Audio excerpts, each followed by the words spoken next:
Josué, capítulo 7. Mas os filhos de Israel foram infiéis em relação às coisas condenadas, porque Acã, filho de Carmim, filho de Zabde, filho de Zera, da tribo de Judá, pegou para si uma parte das coisas condenadas. A ira do Senhor se acendeu contra os filhos de Israel. Josué enviou alguns homens de Jericó até a cidade de Ai, que está junto a Bet-Aven, a leste de Betel, e lhes falou, dizendo: Vão e espiem a terra. Os homens foram e espiaram a cidade, e voltaram a Josué e lhes disseram: Não é necessário que vá todo o povo, bastam uns 2 ou 3 mil homens para atacar a cidade de Ai. Não fatigue ali todo o povo, porque são poucos os inimigos. Assim, apenas uns 3 mil homens do povo foram até lá, os quais fugiram diante dos homens da cidade de Ai. Os homens dali mataram os 36 deles e perseguiram os outros desde o portão da cidade até as pedreiras, e os derrotaram na descida, e o coração do povo se derreteu e se tornou como água. Então Josué rasgou a sua roupa e se prostrou com o rosto em terra, diante da arca do Senhor até a tarde. Ele e os anciãos de Israel, e puseram pó sobre a cabeça. E Josué disse: Ah, Senhor Deus, por que fizeste este povo passar o Jordão, para nos entregares nas mãos dos amorreus, para sermos destruídos? Antes tivéssemos nós contentado em ficar do outro lado do Jordão. Ah, Senhor, que direi? Pois Israel virou as costas diante dos seus inimigos. Quando os cananeus e todos os moradores da terra ouvirem isto, nos cercarão e apagarão o nosso nome da face da terra. E então, que farás o teu grande nome? Então o Senhor disse a Josué: Levante-se, porque você está assim prostrado sobre o seu rosto. Israel pecou, quebraram a minha aliança, aquilo que eu lhes havia ordenado, pois tomaram das coisas condenadas, furtaram, mentiram, até debaixo da sua bagagem o puseram. Por isso os filhos de Israel não puderam resistir aos seus inimigos. Viraram as costas diante deles, porque Israel está condenado à destruição. Não continuarei com vocês, se não eliminarem do meio de vocês as coisas roubadas. Levante-se, santifique o povo e diga: santifiquem-se para amanhã, porque assim diz o Senhor Deus de Israel: há coisas condenadas no meio de vocês, ó Israel. Vocês não poderão resistir aos seus inimigos enquanto não eliminarem do meio de vocês as coisas condenadas. Pela manhã, pois, vocês se apresentarão segundo as suas tribos, e a tribo que o Senhor designar por sorteio se apresentará segundo as famílias, e a família que o Senhor designar se apresentará por casa, e a casa que o Senhor designar se apresentará homem por homem. Aquele que for achado com a coisa condenada será queimado, ele e tudo que tiver, porque quebrou a aliança do Senhor e cometeu um ato infame em Israel. Então Josué se levantou de madrugada e fez com que Israel se apresentasse segundo as suas tribos, e a sorte caiu sobre a tribo de Judá. Ele fez com que se apresentasse a tribo de Judá, e a família indicada foi a dos Zeraitas. Fez com que se apresentasse a família dos Zeraitas, homem por homem, e a casa indicada foi a de Zabde. E fazendo com que se apresentasse a casa de Zabde, homem por homem, o indicado foi Acã, filho de Carmim, filho de Zabde, filho de Zera, da tribo de Judá. Então Josué disse a Acã: Meu filho, dê glória ao Senhor Deus de Israel, e renda louvores a ele. E conte-me agora o que foi que você fez. Não me esconda nada. Acã respondeu a Josué: É verdade, eu pequei contra o Senhor Deus de Israel, e fiz assim e assim. Quando vi entre o despojo uma boa capa babilônica, uns 2,5 kg de prata e uma barra de ouro pesando mais de meio quilo, cobicei essas coisas e as peguei para mim. E eis que estão escondidas na terra, no meio da minha tenda, e a prata por baixo. Então Josué enviou mensageiros que foram correndo à tenda de Acã. E eis que tudo estava escondido nela, e a prata estava por baixo. Tiraram aquelas coisas do meio da tenda e as trouxeram a Josué e a todos os filhos de Israel, e as colocaram diante do Senhor. Então Josué e todo Israel com ele pegaram Acã, filho de Zera, e a prata, a capa, a barra de ouro, os filhos e as filhas dele, os seus bois, os seus jumentos, as suas ovelhas, a sua tenda e tudo o que ele tinha, os levaram para o vale de Acor. Josué disse a Acã: por que você trouxe esta calamidade sobre nós? O Senhor hoje trará calamidade sobre você.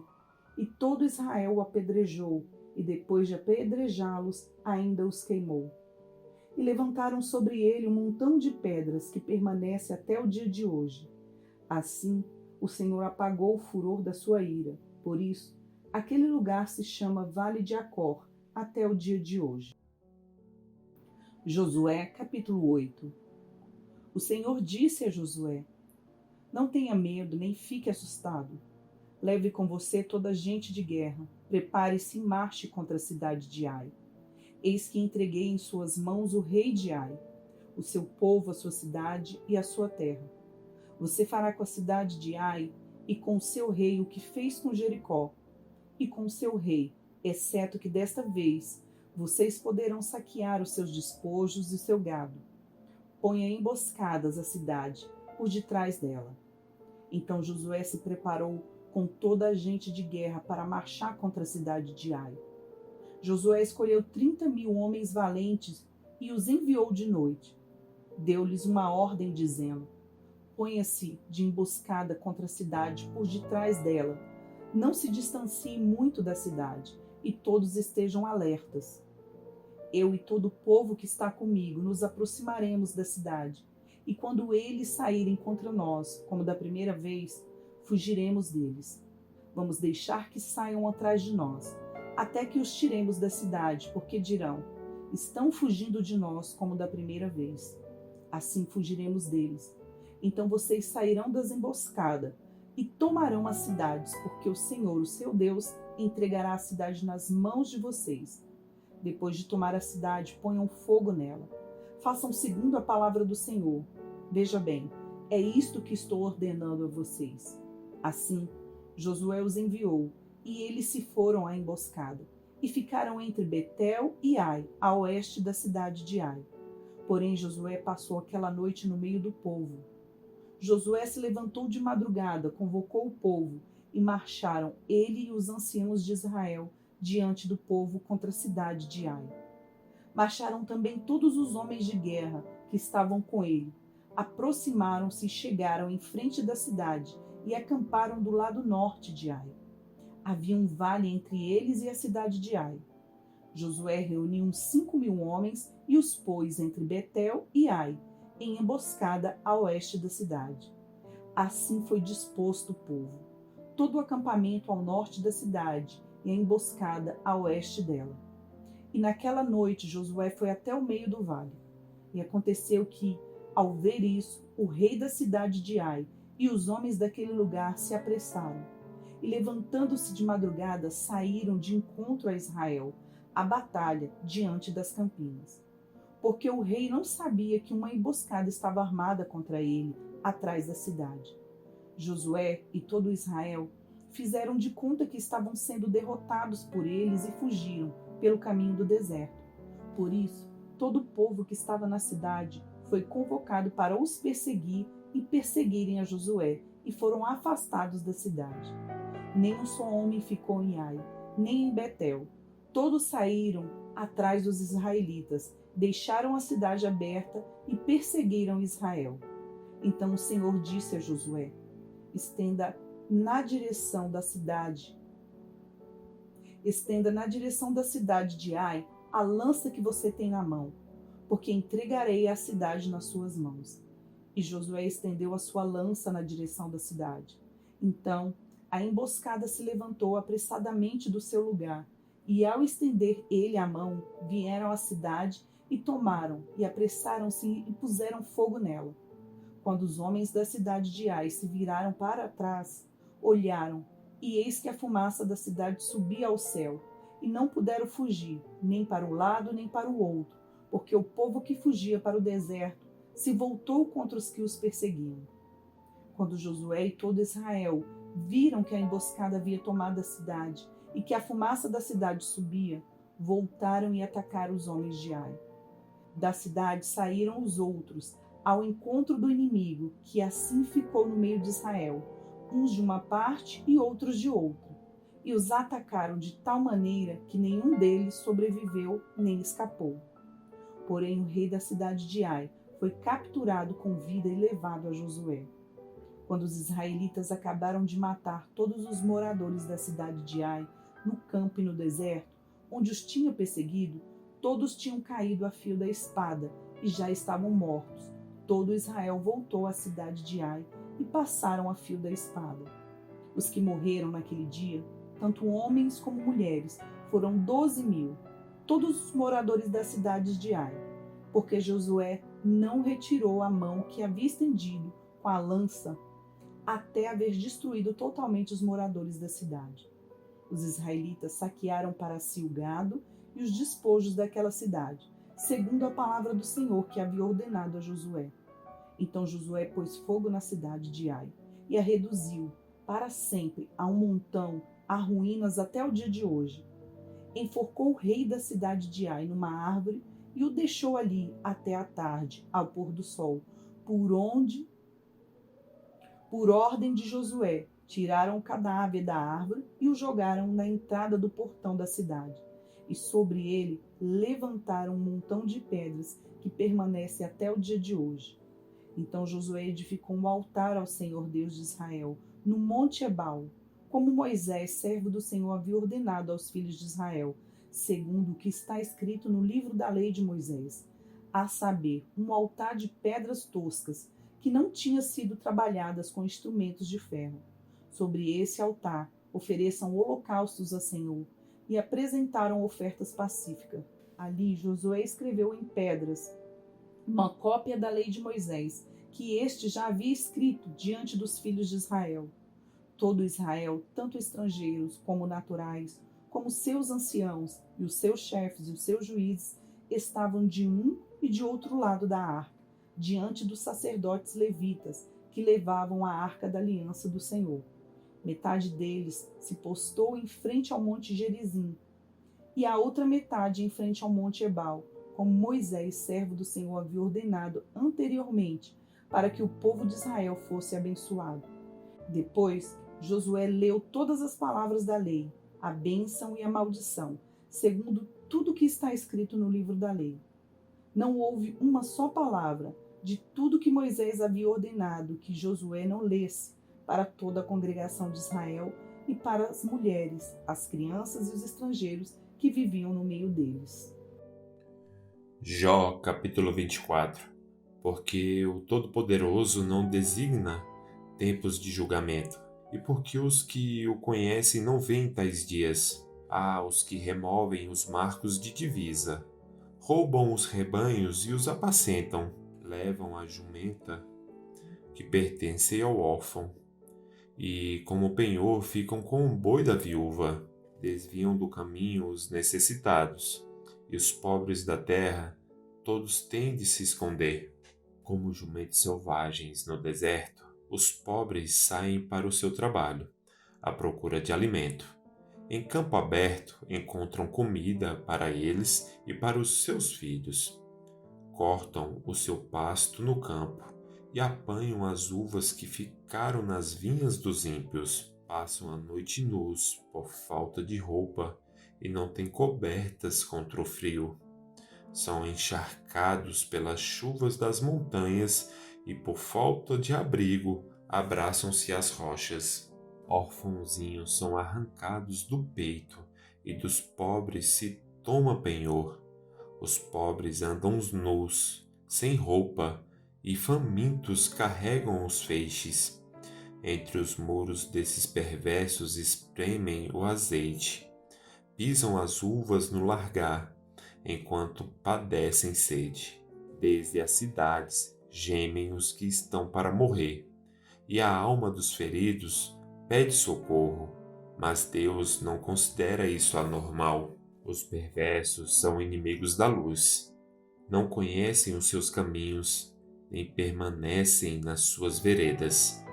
O assassino se levanta de madrugada, mata o pobre e o necessitado, e de noite se torna ladrão. O olho do adúltero aguarda o crepúsculo, dizendo: ninguém me verá, e cobre o rosto. Nas trevas, ladrões invadem as casas, mas de dia ficam escondidos. Não querem nada com a luz, pois amanhã é para todos eles como sombra de morte, mas os terrores da noite lhes são familiares. Os perversos são levados rapidamente na superfície das águas. A porção deles na terra é maldita, e por isso já não andam pelo caminho das vinhas. A seca e o calor desfazem as águas da neve. A sepultura faz o mesmo com os que pecaram. A mãe se esquecerá deles, os vermes os comerão com gosto. Nunca mais haverá lembrança deles. A injustiça será quebrada como uma árvore.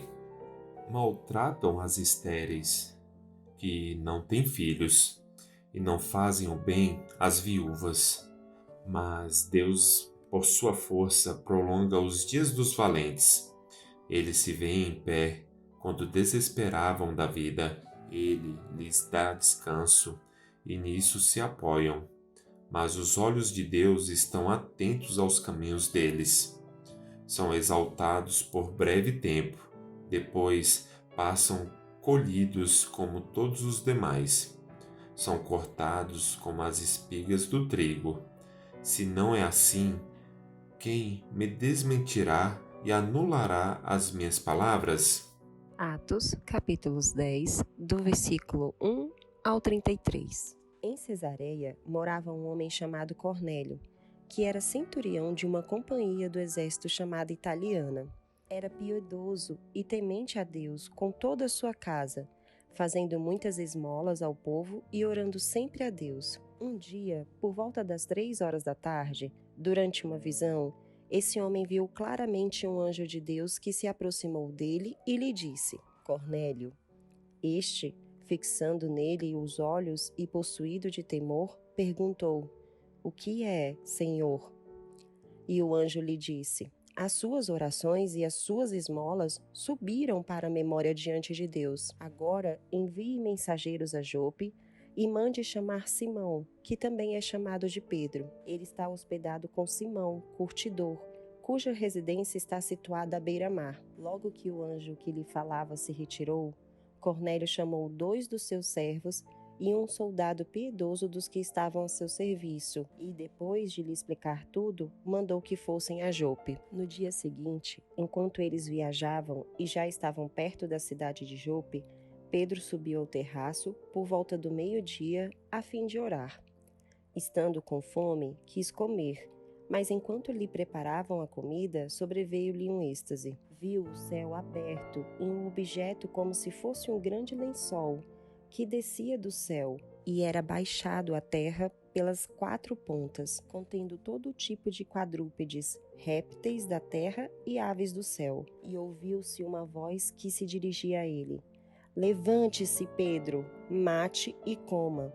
Mas Pedro respondeu: De modo nenhum, Senhor, porque nunca comi nada que fosse impuro ou imundo. Pela segunda vez, a voz lhe falou: Não considere impuro aquilo que Deus purificou. Isso aconteceu 3 vezes, e em seguida aquele objeto foi levado de volta para o céu. Enquanto Pedro estava perplexo sobre qual seria o significado da visão, eis que os homens enviados por Cornélio, tendo perguntado pela casa de Simão, pararam junto à porta.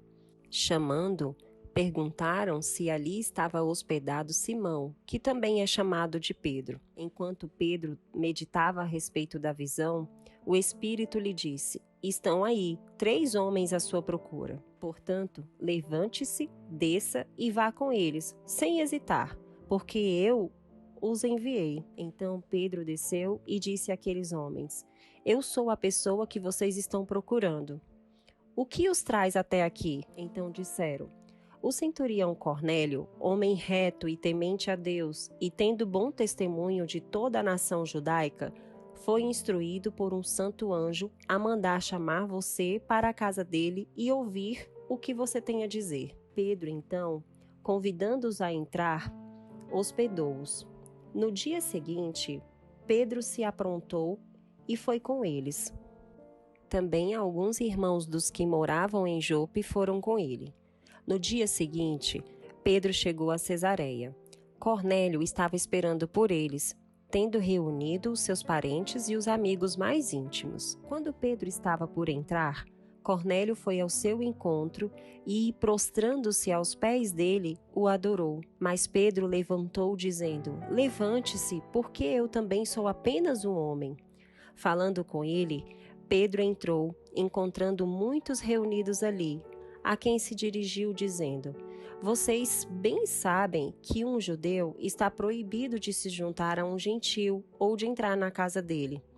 Mas Deus me mostrou que não devo considerar ninguém impuro ou imundo.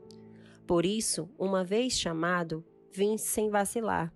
E agora pergunto: por que motivo vocês mandaram me chamar?